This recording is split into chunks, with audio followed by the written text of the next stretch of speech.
Tonight, I'm going to do what we're calling Adobe Photoshop, the English Muffin of apps. I'm sure a lot of you have used Photoshop. I don't know how deeply. Some of these things you may already know. Some of these things I didn't even know until I started researching this about 2 weeks ago. So we're going to dig into the nooks and crannies of the English Muffin of apps, Photoshop. Going to look at some of the hidden things that you can find there. So now we're going to start with some of the easier things. When you've got an image that you're going to work on, you want to go over to the Layers panel, select the background, and Command or Control J to give you a second layer to work on, which we will then change the name of to Working Layer. So if you can see these are exactly the same, I can turn off one or the other. There's the back one, there's the front one. They're obviously the same. We're going to work on the working layer. You can see it's lighter gray, means it's selected. So talking about selections, here's the selection tool. We go in here and we start to make a selection and we go, oops, we got a little too low. We didn't get her hand. Now you can just stop there, or you can hold down the space bar, move the selection box to where it should be, and then you can continue to draw so that you end up with the proper selection. Let it go, and the dancing ants go around your selection. As we made this duplicate working layer, we can also take this selection, Command and Control J, and end up with a layer that has just our subject on it, like so. A little cropped image. Turning the eyeball on and off, obviously you know that, lets you hide or show the layers. So we've moved the selection. We're going to now do some color selections. We've got the foreground color over here in this square. If we click on that, we bring up the color picker, which lets us change whatever color we want the foreground color to be. However, we can also go into the image and select a color there, and it will change the color picker, the blue of her top or the red of her skirt. And we can use that a lot of times using colors from the image when you're putting titles or something up so that they sort of blend together, so you can do that. However, there's one other thing that you can do, and that's while you're in the eyedropper tool for the color picker, click, and then you can actually drag outside of Photoshop. So over here into the background, I've got all these gold colors of the clouds are up here, and the whites and the grays and so on. So any of these colors outside of Photoshop can also be used. So we say, okay, we've now got that brown color, sort of a muddy brown, but we've got that brown color. We selected it outside of Photoshop. Now there's several things in the brush tools that I want to go through. So the brush tool is up here, and you've got the regular brush tool, the pencil tool, the mixer brush, but what I want to show you is the color replacement tool. The color replacement tool allows you to go in and change the color of any color in the image. So let's go here and let's choose this purple, make a bright purple, because we can now go in to the color replacement tool, go to our working layer, and you'll see that we've got a brush with a plus sign in the center. And so we can start to paint over her skirt and turn her skirt into that purple color. And it's kind of a down and dirty, fast paint job, but this is the idea, that you can paint over and change the color of objects in the painting or in the photo to her top as well. You see it retains the shadows and the highlights and so on. So we can give her a bright purple outfit. And then, because it's not a very good paint job, you see I got her face and part of her abdomen there. So we've got another brush called the History Brush tool. We can go back in here and say, let's go back to the way that was, and let's go back to the way that was, and any other places that you see that you might have gone outside the bounds. You can go back and paint away with the History Brush tool. Now, the brush tool has a couple of things. We'll go back to the regular brush tool right now. Has a couple of other things that you might want to notice. On here, I thought of this. If you want to click on that layer where we put her by herself on top, you can see that this is before and this is after. Before, after, so on. And actually, I want to continue to do this History Brush tool. Turn that off. I didn't actually want her face to be purple either, so let's take care of that. Okay, so now, before, after, before, after. By turning the eyeball on and off, you can see the changes that you made. So we're back on the working layer. Let's get the regular brush again. We're going to go in here with the brush tool, and we're going to change the size of the brush. Now you can change the size of the brush with the bracket keys, of course. The left bracket key makes it smaller, the right bracket key makes it larger. You can also go up to the options panel, change the size with this slider, change the hardness with this slider. And while we're up here, I want to show you about the scrubbers, the scrubbing values. You can go over the word that describes what's in the number box, and you can slide over the name and change the value. Likewise on size, you can change the value up here, and that changes the brush. So anyway, anywhere where you see a number in a box and the name beside it, you can go around and slide back and forth to change that.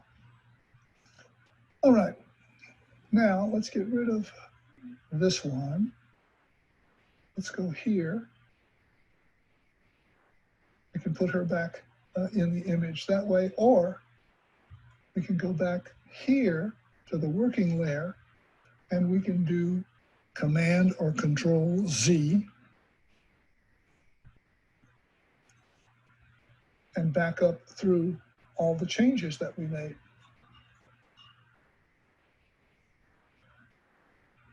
We can also use our history brush, make it quite large,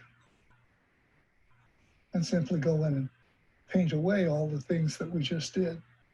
So we get back to our original image.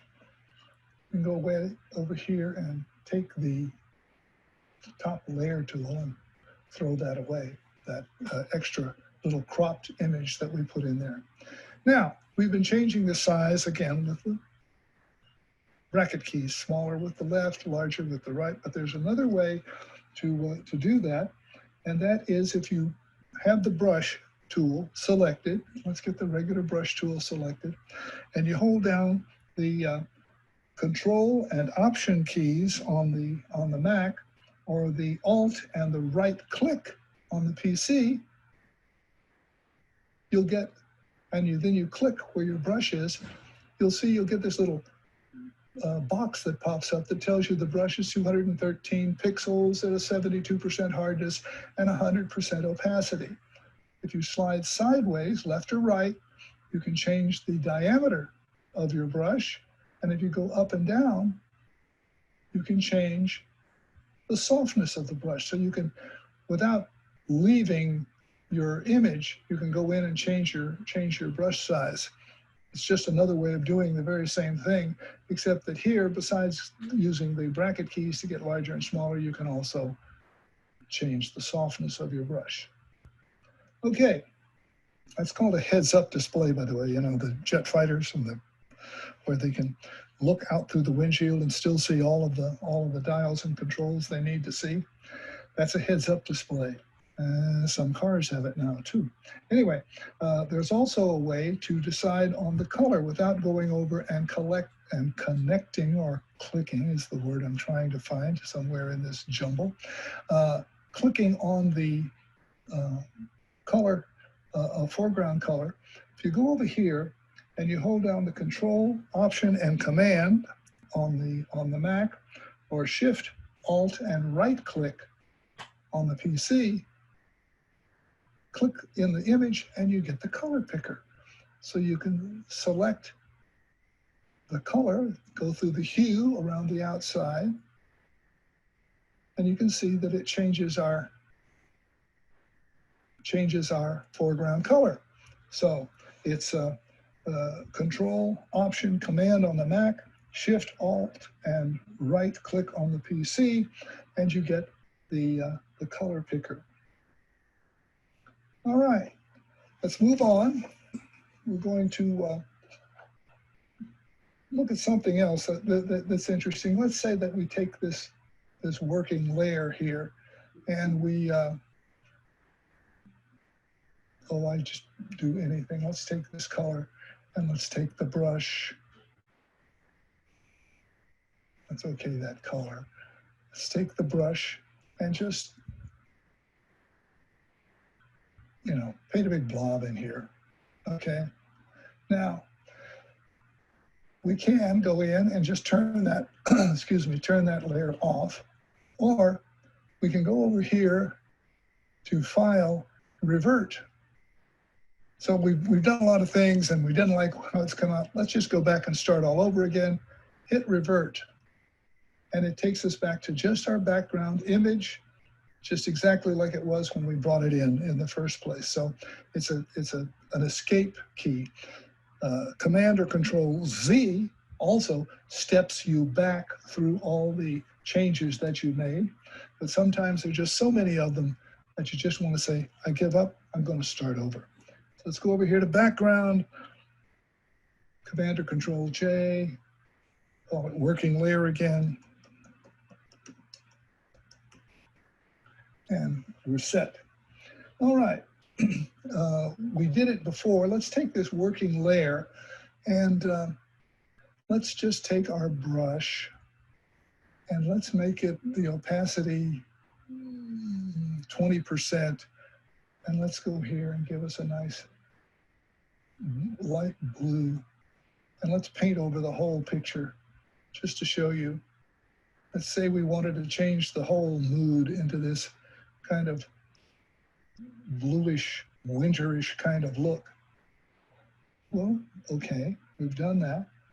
But then we want to see what it looked like before. Well, it's really very simple. You've got your layers over here. You turn off that layer, and this is before, and this is after, so you can compare. That's just a little something to throw in there.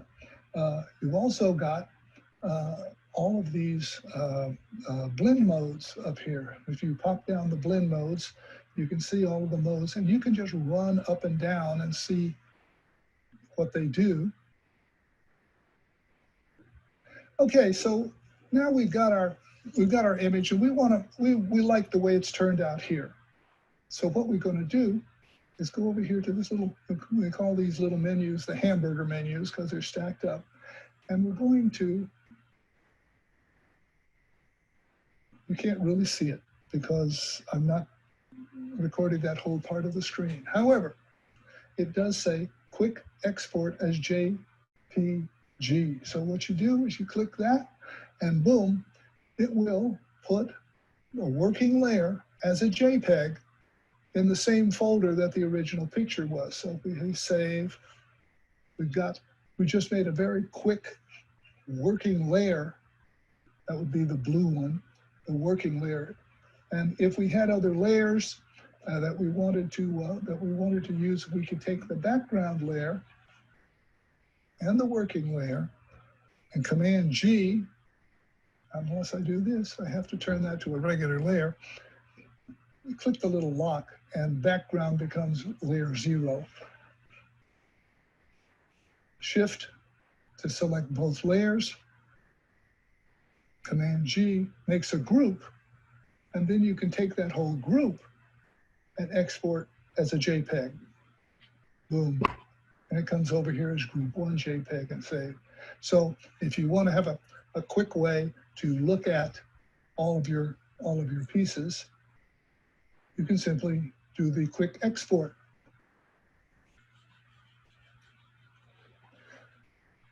Okay, here we're going to look at the pen tool.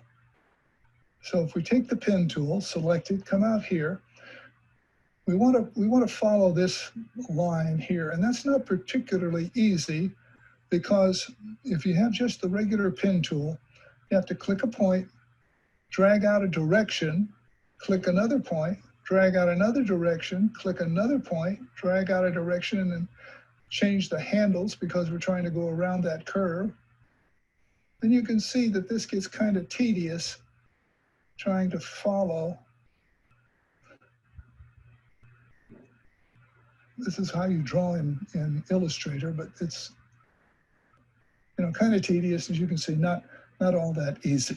So you can go up here and select the rubber band tool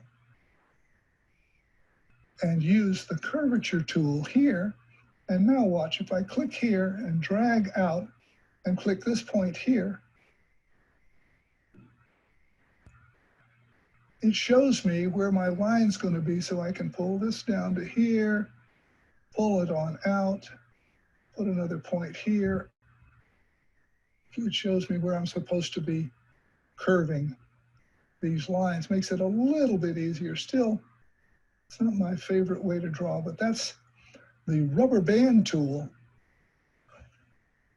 in, let's connect this a little quick. So there's the sort of the curve because we used the rubber band tool. You can also, by the way, go in here and change the thickness of your line if you want to be able to, especially if you're working on something that you're really very hard to see. You can also go in and change the color too. You can change the color of the line depending on the background. So the pen tool lets you use the rubber band tool and it lets you change the color and the size of the line that you're drawing.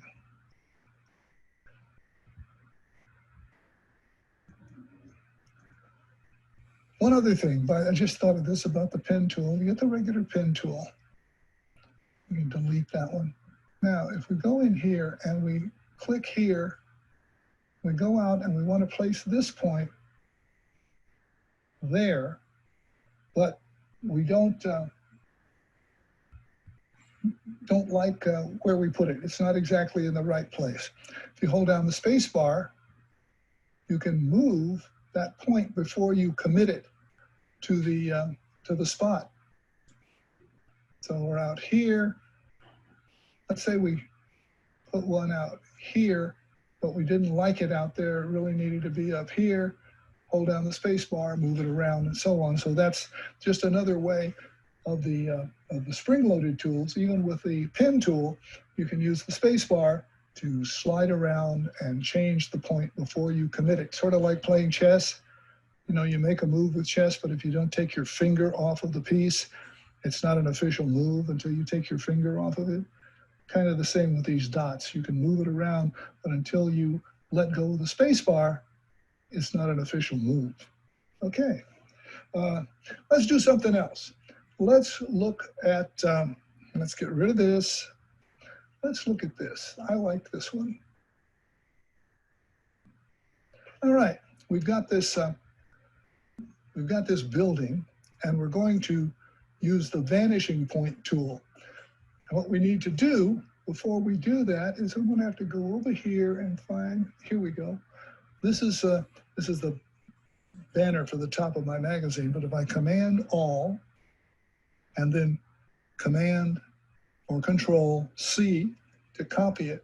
Now let's go back to the building, and we've got that on the clipboard. We've got that Hill Country Visitors sign on the clipboard. Here's our image. Let's go in here to the filters, go to Vanishing Point. You get another window.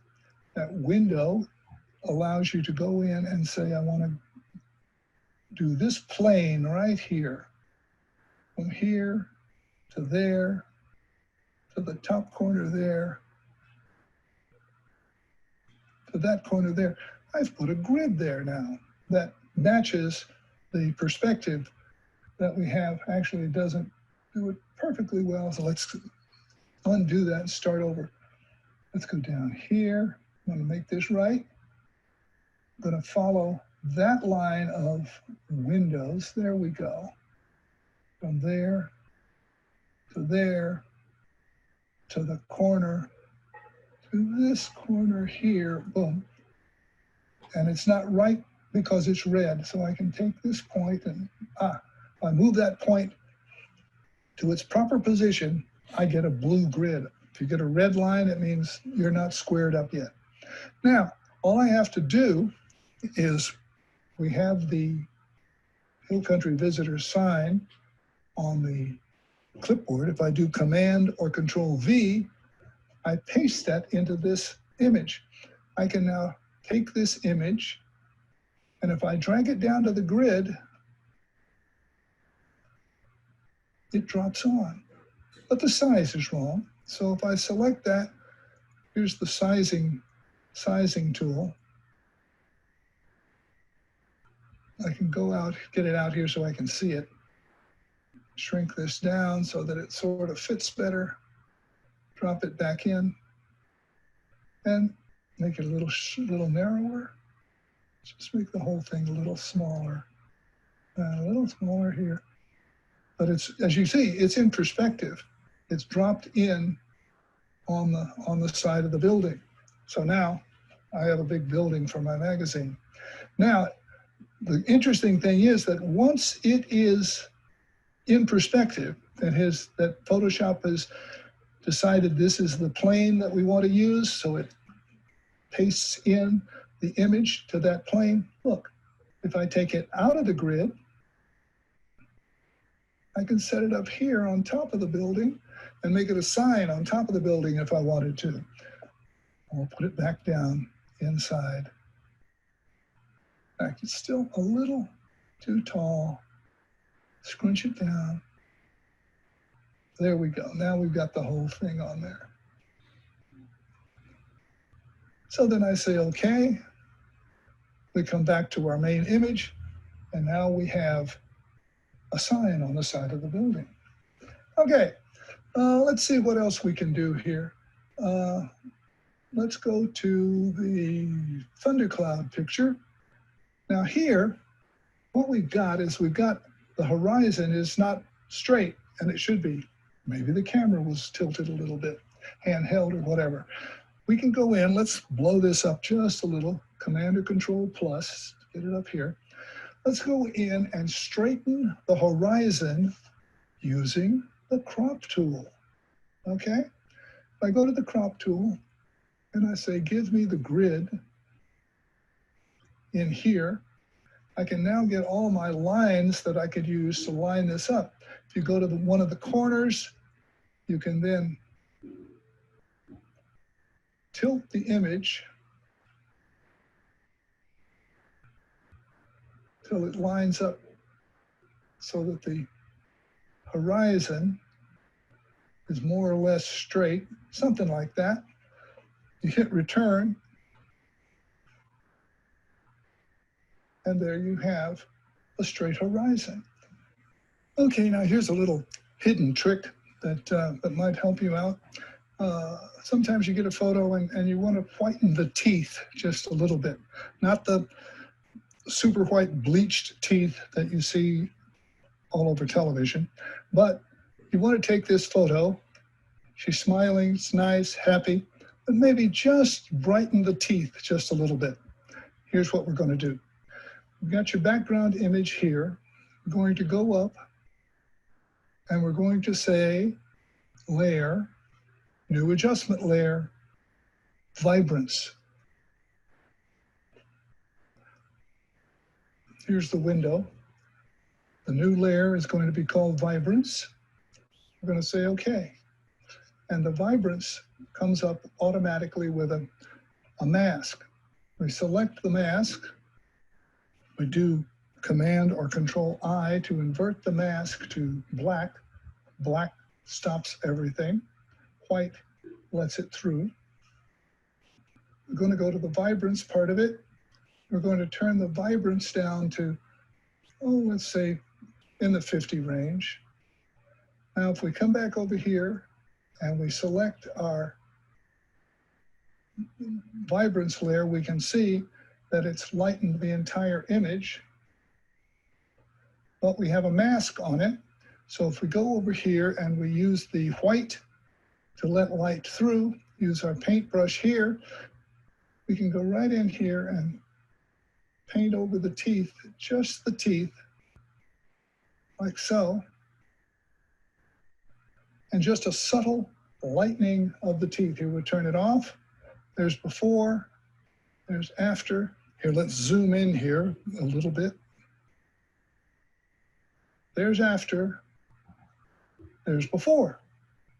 Just a subtle, subtle change, and it's very easy to do, putting a vibrance adjustment layer and then masking it out so that you only change the vibrance on the teeth area. That's how to easily whiten teeth. That's going to just about do it for the tips and tricks I've got tonight. I hope you've learned something. I will post, I have a sheet where I've listed all of these things. Actually, when Kay posts the video, I'll send along this PDF so that you can sort of see all of the little things. I know it went by very quickly, but that's only part of the things that you can find hidden in Photoshop.